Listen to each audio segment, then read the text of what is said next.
তেহরানের আকাশে আচমকা শব্দ, বিস্ফোরণ, ধোঁয়া আর আতঙ্ক।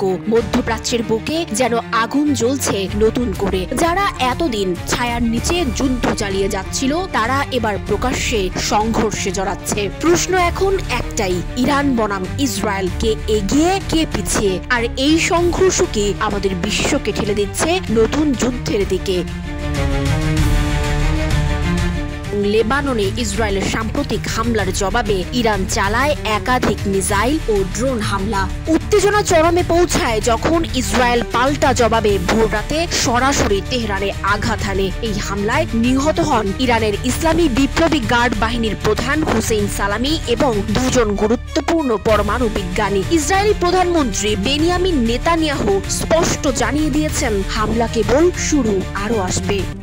RICL TMX, যুগের পর যুগ স্থাপনা থাকে মজবুত। তেহরানে হামলার পর ইরানে ঘোষণা করা হয়েছে পূর্ণ সামরিক সতর্কতা। পাল্টা প্রতিশোধের হুঁশিয়ারি দিয়েছেন ইরানের সর্বোচ্চ নেতা আয়াতুল্লাহ আলী খামেনি। তবে পারমাণবিক শক্তিধর দুই দেশের চলমান সংঘাতে স্বভাবতই প্রশ্ন ওঠে, সামরিক যুদ্ধে কার ক্ষমতা কত বেশি? কেই বা এগিয়ে পারমাণবিক শক্তিতে?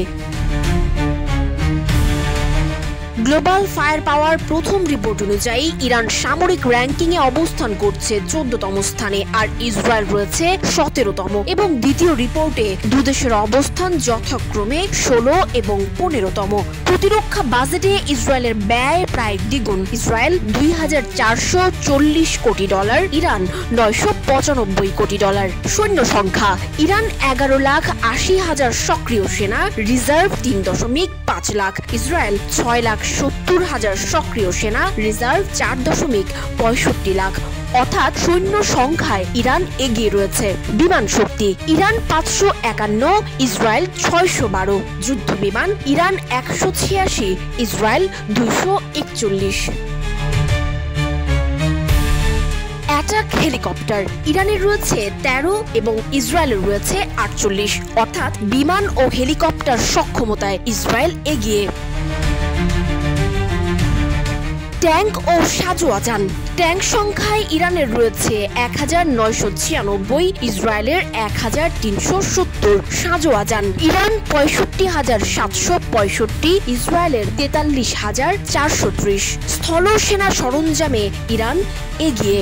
রকেট, আর্টিলারি, MLRS আর্টিলারিতে ইরান সামগ্রিকভাবে এগিয়ে রয়েছে। ইরানের রয়েছে 775, ইসরায়েলের 150। Self propelled artillery, Iran 580, Israel 650। নৌশক্তিতে ইরান এগিয়ে। ইরান 101, ফ্রিগেট 7, টহল জাহাজ 21, ইসরায়েল 67, ফ্রিগেট নেই, টহল জাহাজ 45। Submarine, Iran 19, Israel 5। ইসরায়েল বিশ্বের 9টি পারমাণবিক শক্তিধর দেশের একটি। ইরানের আনুষ্ঠানিকভাবে পারমাণবিক অস্ত্র নেই, তবে ইউরেনিয়াম সমৃদ্ধকরণ নিয়ে পশ্চিমা দেশগুলোর উদ্বেগ রয়েছে। পারমাণবিক সক্ষমতায় ইসরায়েল এগিয়ে। তবে এই দুই দেশের সংঘাত নিয়ে আন্তর্জাতিক মহলেও প্রতিক্রিয়া কম নয়। ইতোমধ্যেই যুক্তরাষ্ট্র জানিয়েছে তারা এ হামলায় জড়িত নয়, তবে স্বার্থে আঘাত এলে প্রতিশোধ নিতে ছাড়বে না দেশটি। জাতিসংঘ সর্বোচ্চ সংযমের আহ্বান জানিয়েছে এবং গভীর উদ্বেগ প্রকাশ করেছে। ইসরায়েল ইরান উত্তেজনায় তেলের বাজারে তাৎক্ষণিক প্রভাব পড়তে শুরু করেছে। এই মুহূর্তে ইরান ও ইসরায়েল সামরিক শক্তিতে একে অপরের চেয়ে কিছু দিক দিয়ে এগিয়ে বা পিছিয়ে থাকলেও তাদের সংঘর্ষের ভয়াবহতা শুধু মধ্যপ্রাচ্য নয়, আঘাত করতে পারে পুরো বিশ্ব রাজনীতিকে। এখন প্রশ্ন একটাই, এই উত্তেজনা কি আরো বড় যুদ্ধের রূপ নেবে? তবে যুদ্ধের দাম কেবল গোলা বারুদে হয় না, হয় রক্ত, শোক আর ইতিহাসে। সময়ই বলবে ইরান ইসরায়েল সংঘর্ষ কেবল শুরু নাকি এক নতুন বিশ্ব সংঘর্ষের সূচনা।